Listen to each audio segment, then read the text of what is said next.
కొంచెము మసాలా కారం కలుపుకున్నానండి.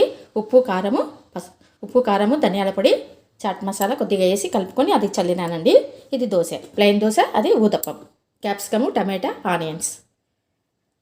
నిన్న ఆల్రెడీ చేసి పెట్టుకున్న చట్నీ ఉందండి, పొంగల్ చేసింటి. ఇప్పుడు తీసుకోండి.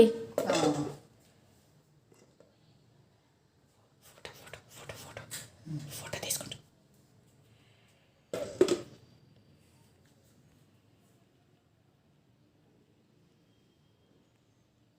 కొంచెం కారం వేస్తే బాగుంటుంది. కొంచెం కారం వేయండి, బాగుంటుందండి. ఉప్పు కారం కలిపినదండి ఇది, మసాలా కారం.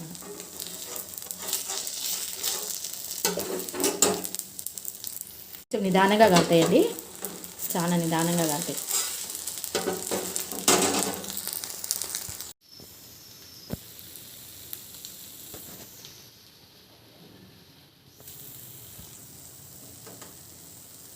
అయిందండి.